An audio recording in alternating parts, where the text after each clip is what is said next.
Dealing with them Texas boys, them folk got hit up. Them folk got hit up everywhere you go to, like the Fed watching it. You know what I'm talking about? He signed that boy right here. That boy ended up going to jail. So they watching that boy so close right now because they you know what I'm talking about? The case is in August. You know what I'm talking about? I talked to Govan. I did an interview with Hernandez Govan, the dude who set the whole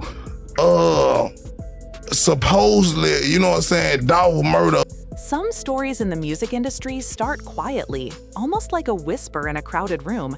But this one crashed into the spotlight like lightning in a dark storm. Because nobody expected Glorilla, the girl Memphis watched rise from the trenches, the one Yo Gotti proudly introduced to the world, to suddenly turn her back on the very label that built her up. Nobody expected her to walk away without a warning, without a long explanation, without looking back. Yet here she is, moving with a coldness that shocked fans, insiders, and even people inside CMG itself. People kept asking, what happened? Why is she so distant? Why is she suddenly moving alone? But the real shock started when Big Boogie, one of the most loyal soldiers under Yo Gotti, a man who rarely complains publicly, began dropping hints, messages, and warnings. He didn't name names, he didn't point fingers directly, but every post, every shaky video, every late-night emotional rant. How I feel right now? 100%. I don't with nobody. And I'm finna make everybody regret playing with me. And so people saying Memphis rapper Fast Cash C Money just passed away. For the people that don't recognize him, he had the viral song High Off Me that went viral. If I ain't tripping, I think that's his biggest song, but he sadly... If I love you, I'm in love with you. Okay, right. How many times we get it, we bump heads. That's real. You make me mad, I'm in love with you, don't down. Felt like a puzzle piece falling into place. And once those pieces lined up, the picture was darker than anyone imagined. Because according to Big Boogie, young artists weren't just leaving CMG. They were being sacrificed, used, set up. And once their purpose was fulfilled, they were discarded, like broken pieces on a chessboard. At first, people brushed it off as drama, as misunderstandings, as industry paranoia. But after everything that happened with Fast Cash C Money, after Boogie's cryptic threats, after the sudden silence from Yo Gotti, fans began whispering. And Glorilla? She heard those whispers too. She watched things happen. She saw how quickly lives changed around her. And somewhere along the way, she decided she wasn't staying long enough to become the next casualty. What nobody expected was that Glorilla's exit, quiet, sharp, and cold, would expose a truth the label tried so hard to bury. But before this storm erupted, there was a past, a long past that tied...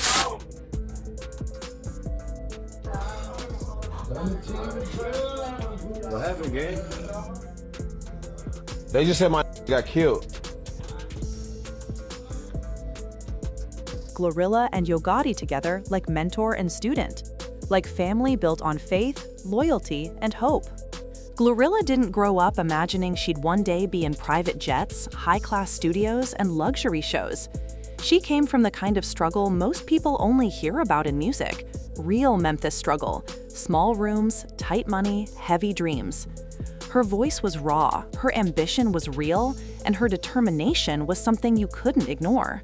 She wasn't polished, perfect, or industry trained. She was hungry, unapologetic, and fearless. When F&F exploded, it wasn't because she had a huge machine behind her. It blew up because her energy felt authentic. There was something about her tone, loud, gritty, proud, that made people feel her spirit. She became an overnight sensation, but the truth was, she had been grinding for years before that moment. She was rapping on borrowed microphones, recording in living room studios. Was the catalyst for the entire incident. It is one of those really brief ones in which he did not reveal his face, but it is clear from his tone that he wanted the message to be understood. How I feel right now? 100%. I don't fuck with nobody. And I'm finna make everybody regret playing with me. That's all I gotta. Praying that one day a door would finally open. That door came with Yo Gotti. Gotti had long styled himself as the king of Memphis business. He wasn't just a rapper. He was the one who discovered talent, polished it, invested in it, and pushed it into the spotlight. Signing with CMG was like receiving a golden key. And when Glorilla inked her deal, fans celebrated. It felt like a fairy tale. Gotti posted the contract signing video with pride, calling her the hardest female in the game. She smiled, laughed, danced, hugged the whole team. The chemistry was there. The loyalty was there. She truly believed CMG would protect her, guide her, and give her a future her neighborhood could never offer. But fame has a way of exposing the cracks beneath the surface. Dealing with them Texas boys, them folk got hit up. Them folk got hit up everywhere you go to, like the Fed watching. You know what I'm talking about? He signed that boy right here. That boy ended up going to jail. So they watching that boy so close right now because they you know what I'm talking about? The case is in August. You know what I'm talking about? I talked to Govan. I did an interview with Hernandez Govan, the dude who set the whole supposedly, you know what I'm saying, dog murder. Behind the cameras, behind the cheerful label posts, behind the polished music videos, darker rumors persisted. People whispered about CMG's tensions with rival crews, about strange coincidences, about young artists falling into trouble shortly after signing. Some said it was the streets catching up. Others said it was bad luck. But the most unsettling whispers suggested something deeper, something intentional. These whispers grew louder after tragedy struck multiple people loosely connected to the CMG circle. Glorilla noticed. She saw the stress in the studio. She saw the sudden disappearances, the heavy silence, the way certain conversations stopped when she walked into the room. And being from Memphis, she knew the difference between coincidence and patterns. Still, she stayed focused. She worked hard, toured constantly, and tried to avoid the noise. Her connection with the team stayed strong, for a while, because as long as Gotti was smiling, supporting, and encouraging her, she felt safe. But then, Big Boogie started talking. Not directly, not openly, but enough to make anyone who understood the streets feel uneasy. His posts hinted at betrayal. His messages suggested danger. His tone felt like a man carrying secrets too heavy for his chest. Glorilla paid attention. She trusted her instincts. And slowly, she began stepping back. And that's where the real story begins. When Big Boogie posted that emotional voice clip, shaky, angry, tired, you could hear the exhaustion in his breathing. He spoke about people playing with him, people making him into something he wasn't, people trying to use him and then leave him out to dry. He didn't show his face, but everyone knew who he was referring to. A few hours later, he doubled down with a long message about focusing on his daughter, cutting people off, and protecting his peace. He said he was numb. He said he was changing. He said he didn't care anymore because too many people had taken advantage of him. That message hit Glorilla hard, not because it was dramatic, but because it was familiar. She'd seen that numbness. She'd seen it in artists who disappeared too quickly. She'd seen it in people who signed deals that looked good on paper, but cost them everything in real life. And she wasn't about to become another story people whispered about. Then came the breaking point. Boogie posted again, this time saying that everybody who played with him would regret it. He warned that silence was his final message, that nobody listened before, but they would now. These weren't simple emotional rants. They sounded like a man who knew something dangerous, something he couldn't hold in anymore. And Glorilla knew what happened to people who spoke too much around the wrong crowd. Around this same time, leaked files started circulating online, files connected to young rappers who had signed to CMG or were close to the circle before tragedy struck. The paperwork, the timelines, the sudden changes in behavior, it all made people question what was going on behind closed doors. The coincidences didn't feel like coincidences anymore. And if the public was questioning, imagine what Glorilla was thinking behind the scenes. She wasn't a rookie anymore. She'd watched the industry take bright stars and turn them into cautionary tales. She'd watched people smile at her in meetings, then gossip about her behind her back. And now she was watching Big Boogie, the man known for being loyal to a fault, publicly unravel in frustration. She knew something wasn't right. There were nights she recorded in the studio and felt completely alone, even with people surrounding her.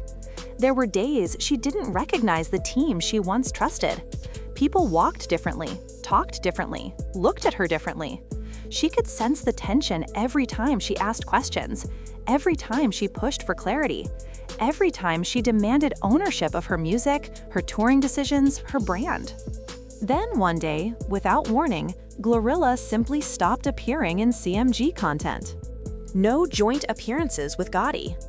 No label celebrations. No behind-the-scenes footage. She moved quietly, sharply, intentionally. Insiders claimed she stopped showing up to certain meetings. Others said she began traveling with her own team instead of the labels. Some said she blocked certain CMG affiliates' numbers. Whatever happened behind the scenes, it was clear Glorilla was creating distance.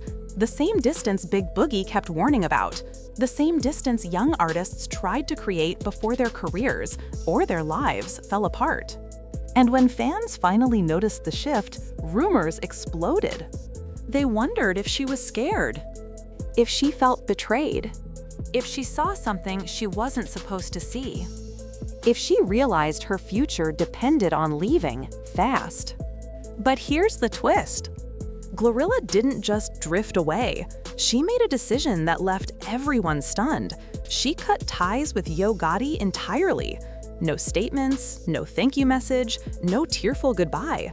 She walked away like someone escaping a burning building, not because she wanted to, but because staying any longer would have consumed her. People online tried to downplay it, saying maybe she was focusing on herself, maybe she wanted independence, maybe she needed a break. But her actions spoke louder than any official announcement. She unfollowed certain CMG pages. She removed posts. She stopped tagging the label. She built her own team from scratch. And the moment people saw that, they connected it all back to Big Boogie's warnings. Because Boogie wasn't hinting about random enemies. He was hinting about something internal, something systemic, something dangerous. And Glorilla wasn't about to risk her life, her peace, or her future for loyalty that wasn't being returned. Emotionally, the situation took a toll. The girl who once smiled from ear to ear during her contract signing now looked more serious, more guarded, more aware of her surroundings. Fame aged her, experience matured her, but betrayal, that changed her. She felt the weight of knowing she loved and trusted a team that might not have had her best interests at heart. She felt the pressure of fans watching her every move, wondering what happened. She felt the sadness of losing the bond she once shared with Yo Gotti, someone she admired deeply, someone she truly believed would protect her. But sometimes, the people you believe in the most are the people who disappoint you the hardest. And for Glorilla, walking away wasn't just business, it was survival. In the end, this saga isn't just about a rapper leaving a label. It's about a woman choosing her life over loyalty, choosing her peace over pressure, choosing her future over fear, even if it meant burning bridges she once hoped would last forever. As for Yo Gotti, his silence says more than any statement ever could, and Big Boogie's messages still echo in the background, like a warning to anyone paying attention. The industry is watching. Memphis is watching. Fans are watching. Because now the question isn't, why did Glorilla leave? The real question is, was she saving her career or saving her life? And if Big Boogie is right, if young rappers really are being sacrificed, then Glorilla didn't just walk away. She escaped.